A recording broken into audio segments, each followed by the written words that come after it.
Yang juga jadi sorotan saudara, kawasan Monas Jakarta diramaikan dengan aliansi buruh menyambut Hari Buruh Sedunia atau May Day. Presiden Prabowo Subianto hadir dalam puncak peringatan May Day. Presiden Prabowo tiba di kawasan Monas didampingi jajaran Menteri Kabinet Merah Putih.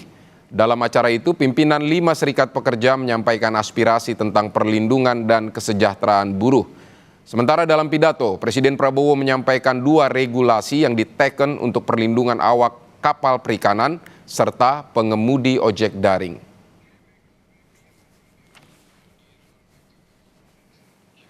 Presiden Prabowo Subianto menghadiri peringatan Hari Buruh Sedunia atau May Day yang digelar di Monas, Jakarta Pusat. Kedatangan Prabowo disambut antusias para buruh yang memadati kawasan Monas. Serikat buruh yang hadir diantaranya KSPSI atau Konfederasi Serikat Pekerja Seluruh Indonesia, SPMI atau Federasi Serikat Pekerja Metal Indonesia, dan KSPN atau Konfederasi Serikat Pekerja Nusantara. Bendera-bendera serikat buruh berkibar di antara massa. Massa telah ramai berdatangan ke Monas sejak pukul 6 pagi.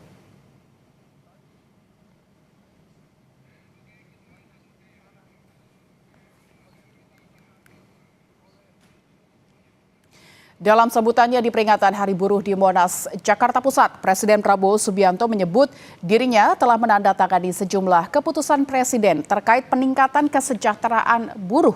Presiden Prabowo Subianto mengaku telah memerintahkan menterinya untuk segera menyelesaikan rancangan undang-undang ketenagakerjaan. Saya juga baru saja tanda tangan peraturan Presiden nomor 25 tahun 2026 tentang ratifikasi konvensi International Labour Organization nomor 188 untuk memastikan perlindungan dan kesejahteraan bagi awak kapal perikanan. Dan kita tahun ini akan meresmikan 1.386 kampung nelayan.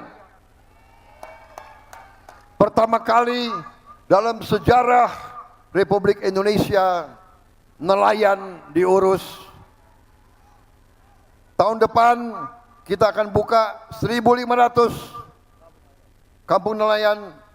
Tahun depannya lagi 1.500, tahun depannya lagi 1.500.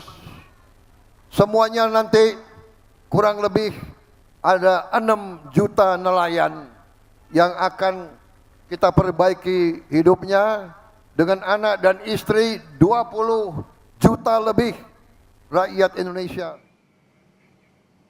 Saudara, serikat buruh yang tergabung dalam gerakan buruh bersama rakyat Gebrak akan menggelar aksi unjuk rasa pagi ini menggelar unjuk rasa di depan gedung DPR MPR RI. Lebih dari 6.000 personel gabungan disiagakan untuk mengawal aksi unjuk rasa ini. Sebanyak 6.678 personel gabungan terdiri dari TNI, Polri, Pemprov DKI, Pamdal, dan Satuan Kamtipmas berjaga mengawal aksi peringatan Hari Buruh hari ini. Kabid Humas Polda Metro Jaya Kombes Budi Hermanto mengimbau peserta aksi menyampaikan pendapat dengan tertib dan tidak merusak fasilitas umum. Jumlah personil yang dilibatkan di dalam pengamanan di sekitar DPR MPR sejumlah 6.678 personil. Ini gabungan terdiri dari kepolisian 4.633 personil, TNI 1.050 personil, Pemda, Pemprov DKI 95, Pamdal 400 dan Sabuk Kamtipmas sejumlah 500, estimasi berkisar 5.000 massa. Siang ini akan diterima oleh perwakilan dari DPR RI terkait tentang perwakilan dari masa aksi. Saudara buruh akan diterima. Saudara, peringatan Hari Buruh Internasional atau May Day di Jakarta dilaksanakan di sejumlah titik, diantaranya di kawasan Monas. Buruh turun ke jalan menyuarakan tuntutan mulai dari kenaikan upah, perlindungan hak pekerja hingga evaluasi regulasi ketenaga kerjaan. Lalu bagaimana situasi terkini di Monas? Kita akan menuju jurnalis Kompas TV, ada Tifal Solesa dan juru kamera Julian Fernando. Tifal, selamat siang. Jadi apa saja poin yang disampaikan Presiden tadi dalam pidatonya, Tifal? Tadi sempat kita dengar ada regulasi yang sudah diteken oleh Presiden dalam peraturan Presiden ini meratifikasi kebijakan yang dikeluarkan oleh organisasi buruh internasional atau ILO tentang perlindungan dan kesejahteraan bagi awak kapal perikanan. Dan seiring sejalan nantinya dalam bulan Mei ini pemerintah disebut akan meresmikan 1.300 lebih titik kampung nelayan di seluruh penjuru tanah air. Itu satu hal. Tapi hal lain yang juga menarik dicermati adalah ditekennya aturan tentang jaminan perlindungan bagi pengemudi transportasi daring, Vidi. Dalam penjelasan atau dalam pidato disampaikan Presiden Prabowo Subianto di hadapan para buruh di Monumen Nasional hari ini atau pada pagi tadi, aturan tersebut meliputi jaminan kecelakaan kerja, kemudian jaminan asuransi kesehatan, ditambah juga standar minimal upah yang didapatkan oleh para pengemudi ojek daring ini yang awalnya hanya 80% jadi minimal 92% untuk pengemudi. Nah, ini yang menarik untuk dicermati sejauh mana Perpres ini sudah diteken dan implementasinya harus sejauh apa, dan aturan turunan dari Perpres ini akan sejauh mana ini bisa diterapkan kepada perusahaan-perusahaan penyedia angkutan daring ini untuk bisa diterapkan kepada para pengemudi ojek daring terutama terkait dengan aturan itu. Dan satu hal lagi yang juga menarik dicermati adalah dorongan dari pemerintah pusat agar jajarannya dalam hal ini Menteri Tenaga Kerja dan Menteri Hukum bersama dengan DPR RI segera mengesahkan atau segera merampungkan proses revisi terhadap rancangan undang-undang ketenaga kerjaan sesuai dengan amanat dari Mahkamah Konstitusi yang awalnya aturan ketenaga kerjaan itu masuk dalam Omnibus Law Cipta Kerja. Itu satu hal. Hal lainnya juga disampaikan oleh Presiden Prabowo di hadapan para buruh hari ini adalah janji yang pernah disampaikan oleh Presiden dalam May Day di tahun lalu, di tahun 2025.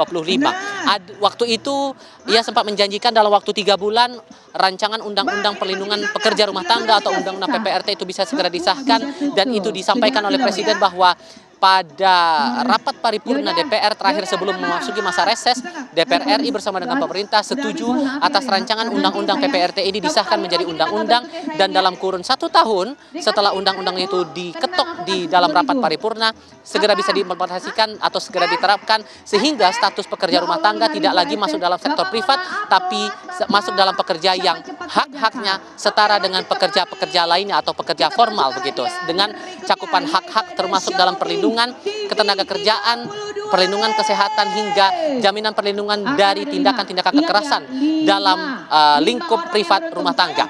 Itu yang kemudian disampaikan, itu poin yang lain termasuk juga janji yang tahun lalu sempat disampaikan ada kalangan buruh yang masuk dalam daftar pahlawan nasional, itu juga sudah diimplementasikan pemerintah di Hari Pahlawan tahun 2025.